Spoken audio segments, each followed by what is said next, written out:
नमस्कार दोस्तों, सभी को जय बाबे दी। आज हम बनाएंगे श्री सिद्ध बाबा बालकनाथ जी के लिए रोट प्रसाद। वैसे तो इस रोट प्रसाद को आप किसी भी देवी देवता को चढ़ा सकते हैं, लेकिन हमारे हिमाचल में स्पेशल ये रोट प्रसाद बनाया जाता है बाबा बालकनाथ जी के लिए। और जब नई फसल आती है तो अपने अपने कुल देवी और देवता के लिए भी ये बनाया जाता है। और इतना स्वाद होता है ये कि बड़े और बच्चे सभी मांग मांग कर खाते हैं। तो चलिए फिर फटाफट से रेसिपी को शुरू करते हैं। तो दोस्तों, रोट प्रसाद बनाने के लिए मैंने यहाँ लिया है लगभग 300 ग्राम गेहूं का आटा, और साथ में आपको लेना है 2 चम्मच सूजी के। ये देखिए बारीक वाली सूजी मैंने ली है, आपके पास जो भी सूजी हो आप ले सकते हैं। और साथ में मैंने ली है यहाँ चीनी, लेकिन चीनी सिर्फ मैं 1 चम्मच डालूंगी क्योंकि आज मैं इसे बनाऊंगी गुड़ से।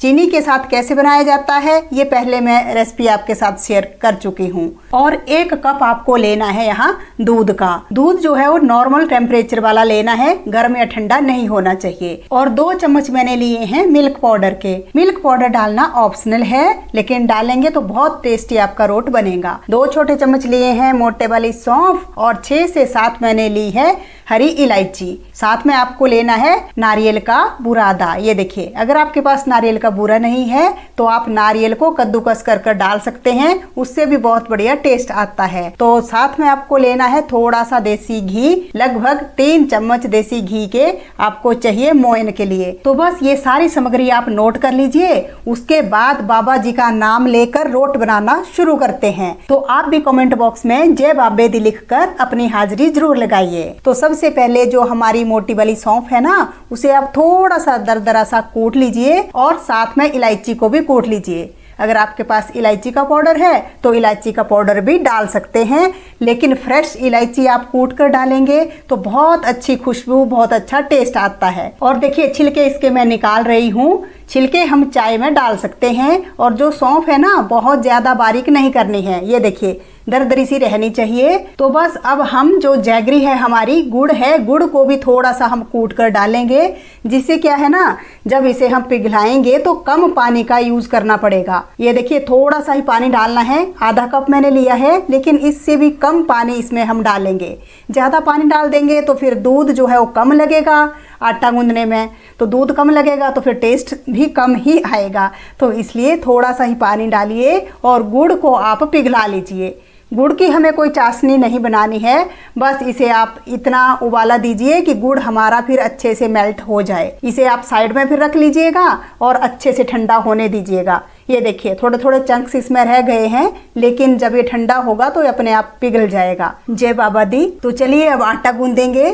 तो यहाँ गेहूं का आटा मैंने डाल दिया, साथ में जितना भी सामान आपने लिया है वो आप डाल लीजिए। सूजी डाल दी, नारियल का बूरा डाल लेंगे, कुटी हुई सौंफ और हरी इलायची डालेंगे।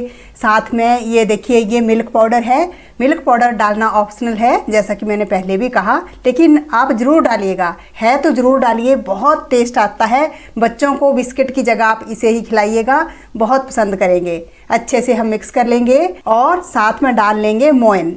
तो मोयन देखिए सारा ही डल जाएगा, फिर भी चम्मच से आपको दिखाऊं तो 1 चम्मच डाल लिया, ये दूसरा चम्मच, 3 बड़े चम्मच हैं ये।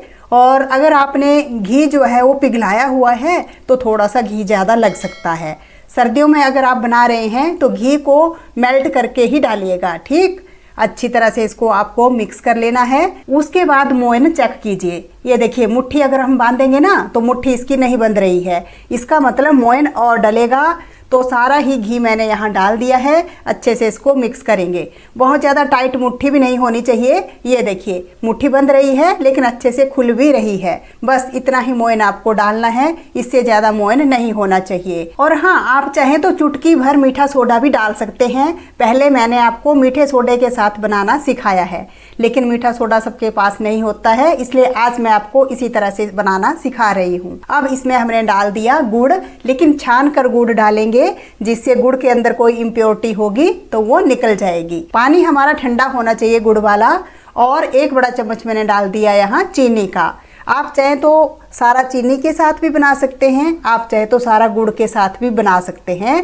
दोनों मेथड मैंने आपको बता दिए। बस अच्छी तरह से पहले मिक्स कर लीजिए। जब ये अच्छे से मिक्स हो जाएगा गुड़ वाला पानी, उसके बाद ही आपको इसमें दूध डालना है, जिससे क्या है ना आइडिया हो जाएगा कि कितना इसमें दूध डलेगा। और दूध भी आप थोड़ा थोड़ा करके डालिएगा। दूध हमारा ना तो ठंडा होना चाहिए ना तो गर्म होना चाहिए, इस बात का आप पूरा ध्यान रखिएगा। अच्छी तरह से आटे को गूंदना है। आटा हमारा थोड़ा सा सख्त होना चाहिए, जिस तरह से हम रोटी के लिए आटा बनाते हैं ना, वैसा नरम आटा आपको नहीं लगाना है। थोड़ा सा सख्त आटा ही ये बनता है, लेकिन अच्छी तरह से इसको आपको गूंदना है। ये देखिए थोड़ा थोड़ा करके मैंने सारा ही दूध जो है वो इसमें डाल दिया है, और देख सकते हैं आप हमारा जो आटा है इस तरह से बना है। ये देखिए बहुत ज़्यादा सख्त आटा भी नहीं है और नरम तो बिल्कुल भी नहीं है। अब आपको इसके जो गोले हैं, जो साइज़ है वो अपने हिसाब से बना देने हैं। ये देखिए थोड़ा सा जोर लगाकर ही ये गोल गोल बनेगा, क्योंकि नरम आटा नहीं है ना, इसलिए थोड़ा सा आपको दबाकर इसका गोला जो है वो बनाना है। इस तरह से पेड़े आप बनाकर रख लीजिए जिस भी साइज़ के आपको चाहिए। अब ऊपर से थोड़ा थोड़ा आप देसी घी लगा लीजिए, जिससे क्या है कि ये सूखेंगे नहीं, और ढक कर इसे आप 5 मिनट का रेस्ट दे लीजिए।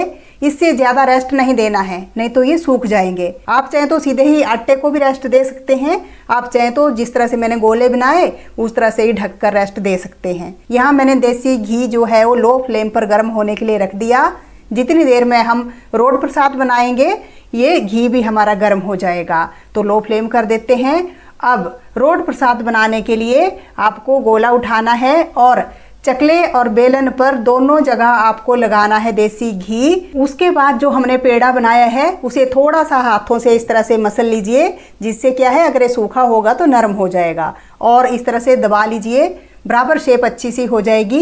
ये देखिए बीच में अगर आपको लगे कि साइड में क्रैक्स हैं तो उन्हें उंगली से इस तरह से अंगूठे से आप शेप दे सकते हैं, ठीक है ना, क्योंकि आटा हमारा नरम नहीं है ना, तो आपको लगेगा कि इसमें क्रैक्स आ गए, लेकिन साइड में क्रैक्स आएंगे, सेंटर में क्रैक्स बिल्कुल भी नहीं आते। और साइड वाले भी जैसे मैंने आपको सिखाया उस तरह से आप इन्हें गोल गोल कर सकते हैं। ये देखिए इस तरह से फिर बराबर शेप आ जाएगी।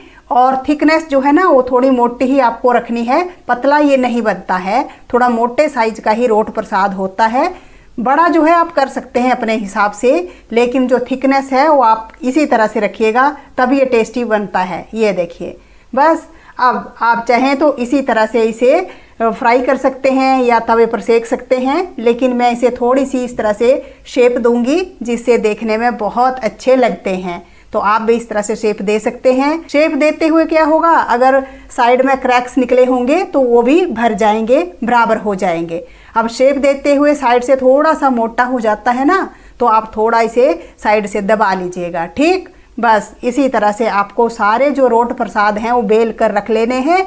आप चाहें तो एक एक करके भी बेल सकते हैं, और आप चाहें तो इकट्ठे बेल कर भी रख सकते हैं। तो मैं इकट्ठे ही बेल लूँगी। तो ये देखिए प्लेट में मैंने थोड़ा सा देसी घी जो है वो लगा लिया है, और आप चाहें तो ऊपर से भी हल्का सा देसी घी लगा सकते हैं, क्योंकि इससे क्या है ना सूखेगा नहीं।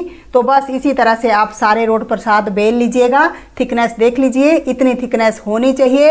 अगर आपको बिल्कुल गोल बनाना है और एक जैसे शेप के होने चाहिए तो कोई भी इस तरह की कटोरी आप ले लीजिए, ढक्कन ले लीजिए, और बस इसे इस तरह से दबाकर साइड में से निकाल लीजिए आटे को। निकाले हुए आटे को फिर से आप मसल कर इसका गोला बना लीजिए, और बस पेड़ा बनाने के बाद फिर इसके भी रोट प्रसाद जो है वो बन जाएंगे। बहुत ही आसान है दोस्तों, और ये जो रोट प्रसाद हैं इतने टेस्टी होते हैं ना, पूछिए मत। इन्हें आप 10 दिन के लिए 12 दिन के लिए इसी तरह से बनाकर भी रख सकते हैं, ये बिल्कुल भी खराब नहीं होते हैं। शेप देने के बाद साइड में थोड़े थोड़े अगर ऊपर को उठ जाए, थोड़े मोटे हो जाए, तो इस तरह से दबा लीजिएगा, और बस इसी तरह से जैसे आपको शेप बनाना सिखाई उसी तरह से शेप भी बना सकते हैं। ये आपके ऊपर है कि किस तरह के आपको बनाने हैं। अब ये देखिए लास्ट वाला जो पेड़ा है ना सूख गया है, तो आप क्या कीजिएगा कि थोड़ा सा पानी लगा लीजिए। इस तरह के हो जाए तो आप पानी लगा सकते हैं। सिर्फ आपको दिखाने के लिए मैंने एक पेड़ा इस तरह से रखा था, जिससे कि आपको कोई प्रॉब्लम ना हो। ये देखिए हल्का सा पानी का हाथ आपको लगाना है और इसे मसल लेना है, बस ये ठीक हो जाएगा। मेरी पूरी कोशिश रही है कि मैं आपको अच्छी तरह से सिखा पाऊँ, फिर भी आपको कुछ समझ ना आए तो कमेंट करके पूछ सकते हैं, मैं आपके सारे कमेंट का रिप्लाई दूंगी। तो बस घी भी हमारा गर्म है, ये देखिए थोड़ा सा आटा पहले डालिए। अगर आटा एकदम से ऊपर को उठ जाएगा इसका मतलब हमारा जो घी है बहुत ज़्यादा गर्म है। तब भी आपको इसमें रोट प्रसाद फ्राई नहीं करना है, मीडियम फ्लेम पर इसे हम फ्राई करेंगे। बहुत ज़्यादा लो फ्लेम भी नहीं होनी चाहिए, बहुत ज़्यादा हाई फ्लेम भी नहीं होनी चाहिए। अगर लो फ्लेम होगी तो ये बहुत ज़्यादा घी पिएंगे और हाई फ्लेम पर बाहर से ये जल जाएंगे और अंदर से कच्चे रह जाएंगे। तो फ्लेम का आपको पूरा ध्यान देना है। और अगर आपने बात नोटिस की होगी तो ये देखिए किस तरह से इसे मैं पलट रही हूँ। 2 स्पैचुला आपको लेने हैं, फिर आपको इसे पलटना है, नहीं तो कई बार क्या है ना टूट जाते हैं, तो इस बात का भी ध्यान रखना है। और जो आपने इसमें मीठा डाला होगा ना, बहुत ज़्यादा मीठा भी इसमें नहीं डलना चाहिए। ज़्यादा क्वांटिटी में मीठा डल जाएगा, ज़्यादा क्वांटिटी में मोयन डल जाएगा तो फिर आपका जो रोट प्रसाद है फ्राई करते हुए भी टूट जाता है। तो इन छोटी छोटी बातों का जरूर से ध्यान दीजिएगा। और दोस्तों मेरी आपसे रिक्वेस्ट है, अगर आपको वीडियो पसंद आए तो प्लीज़ वीडियो को लाइक करने के साथ साथ ज़्यादा से ज़्यादा शेयर कर मुझे सपोर्ट भी कीजिएगा, जिससे कि इसी तरह की रेसिपी आगे भी मैं आपके साथ शेयर कर सकूं। और अगर आप चैनल पर नए हैं तो चैनल को सब्सक्राइब करने के बाद घंटी वाले बटन को जरूर से दबाना है, जिससे कि मेरा आने वाला वीडियो सबसे पहले आप तक पहुंच सके। तो देखिए दोस्तों कितना सुनहरा हमारे रोट प्रसाद में कलर आया है, बाहर से उतने ही क्रिस्पी हैं, अंदर से सॉफ्ट हैं, खस्ता हैं। तो इन्हें आप जरूर ट्राई कीजिएगा। बाबा जी के दरबार में अगर आप जाएंगे तो मेरी भी हाजिरी जरूर लगाइएगा। जय बाबा जी की।